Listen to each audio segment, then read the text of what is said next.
Student, देखिए 10th class अपने पास में टॉपिक है पॉलिनोमियल बहुपद, जो मैंने आपको कल बताया था।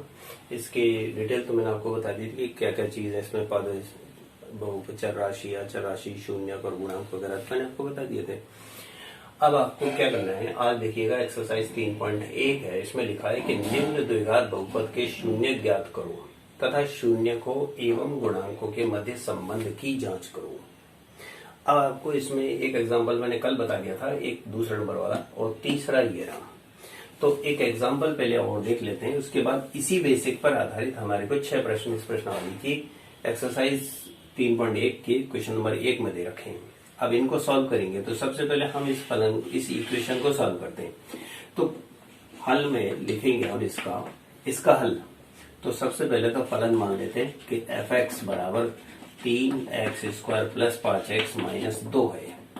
ये हमारे पास एक समीकरण है, यानी समीकरण निम्न है ये हमारा। अब क्या होता है, जब f(x) बराबर 0 है तो आप इस समीकरण को क्या लिखोगे, 3x² प्लस 5x माइनस 2 बराबर 0। हम सबसे पहले तो ये काम करेंगे कि दिए गए समीकरण को बराबर 0 लिखेंगे। 6 में यही करना है। आई ना बात समझ में, क्या कि सबसे पहले हमको इसको बराबर 0 लिखना है। क्यों? क्योंकि हमें सबसे पहले शून्य ज्ञात करनी है। क्या ज्ञात करनी है? शून्य।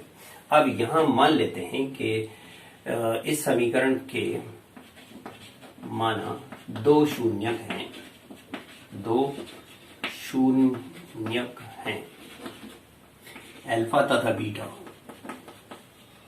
ये 2 शून्यक हो गए। 2 क्यों हुए? चर राशि पर उच्चतम घात कितनी है? 2, इसलिए इसके कितने शून्यक होंगे? 2। अगर उच्चतम घात 1 होती तो 1 शून्यक कहलाता। अब यहाँ हमारे पास में 2 होंगे, ठीक है।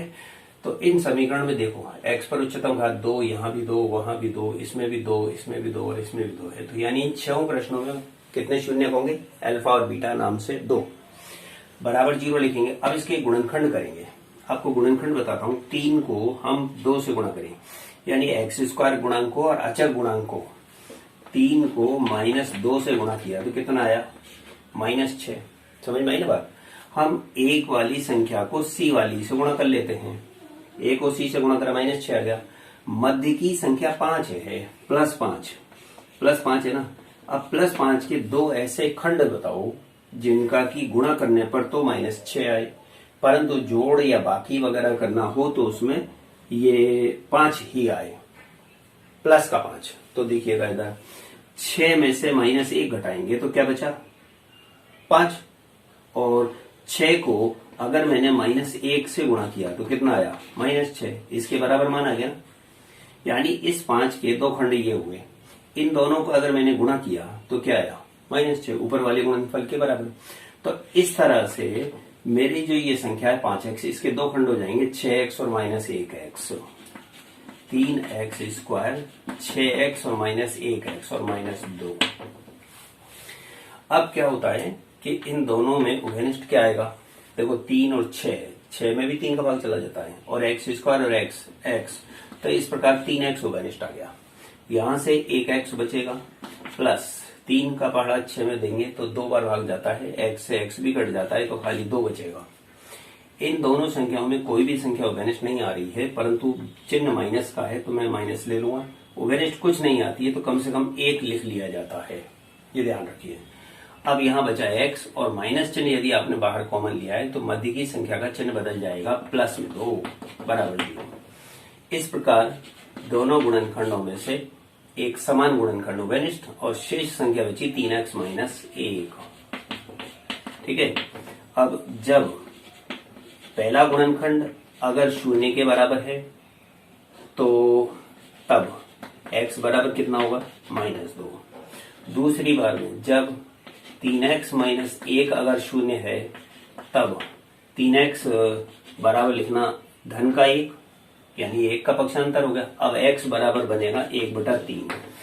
इस प्रकार अल्फा का मान कौन सा हुआ?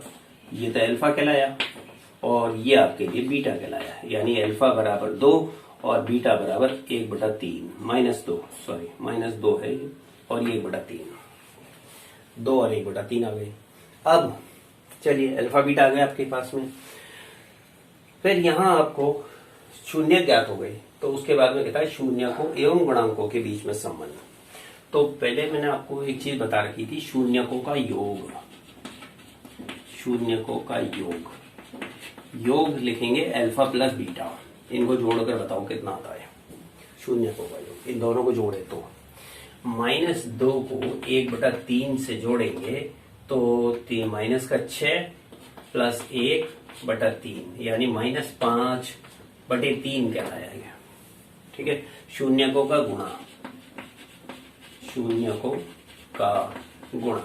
अब अगर गुणा करें अल्फा इंटू बीटा तो -2 को 1/3 से गुणा करेंगे तो क्या कहलाएगा, -2/3, यही तो कहलाएगा।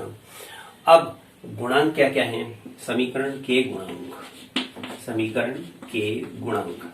अब गुणांक में देखना ए, बी और सी बराबर क्या क्या है। ए बराबर 3, बी बराबर 5, सी बराबर -2, 3, 5 और -2। अब इसके नियम के अनुसार अल्फा प्लस बीटा बराबर -b/a होता है, शून्यकों का योग। अब इसमें देखना कि यहां लिखोगे -b/a माइनस शून्यकों का योग, -b/a यहां लिखो, यहां पर शून्यकों का योग, शून्यकों का योग -b/a ये होता है। तो इसमें -b/a यानी 5 में 3 का भाग दो, लेकिन चिन्ह बदल दो, तो ये कहलाया -5/3। फिर शून्यकों का गुणा, शून्यकों का गुणा। अब ये गुणा का जो नियम है वो है c/a, तो c/a है, c का मान कितना है -2 और a का मान कितना है 3, तो -2/3। अब आप ध्यान से देखो, इसमें जो शून्यकों का योग निकला वो रियल शून्य थे, -2 और 1/3 उनका जोड़ किया था, वह मान इस शून्य के योग के बराबर है। देखो -5/3 के बराबर है। अब यहां पर अपन लिखेंगे, यहां अल्फा प्लस बीटा का मान किसके बराबर आया, -b/a के, और अल्फा बीटा किसके बराबर आया, c/a के। देखो गुणनफल का मान शून्यकों के गुणा के मान के बराबर है, -2/3, -2/3 के बराबर है, तो यह सिद्ध हुआ ना।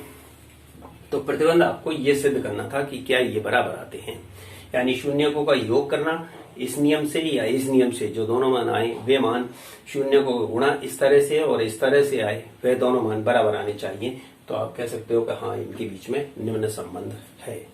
ठीक है ना, आए आपके समझ में। तो ये इस तरह से प्रश्न हल करना है। पहले आप हल करेंगे, अल्फा बीटा निकाल लेंगे, फिर अल्फा बीटा निकाल के ये दोनों चीज निकालोगे, फिर एबीसी लिखोगे। एबीसी आप यहाँ से छटनी कर लेना, x² का गुणांक a, x का गुणांक b, अचर पद c कहलाएगा, है एबीसी आ गए।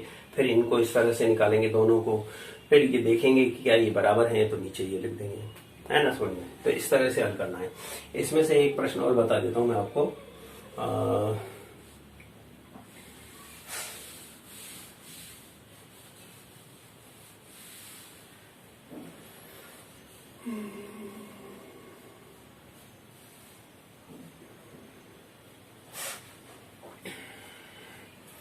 देखिएगा, ये प्रश्न हल करते हैं हम इसमें से 30 नंबर वाला। तो ये लिखा हुआ है 6x² - 1x - 2 जब fx बराबर 0 है। अब इसके मध्य में दो शून्यक मौजूद हैं, तो अगर fx शून्य है ना, तो आप लिखोगे सबसे पहले कि 6x² - 1x - 2 बराबर 0। मैंने अभी आपको एक नियम समझाया था कि x² गुणांक और अचर गुणांक, 6 को -2 से गुणा करा तो -12 आया। मध्य की संख्या -1 है। इसके दो खंड ऐसे बताओ जिन संख्याओं का गुणा करने पर जोड़ने पर -1 आए, परंतु गुणा -12 आए।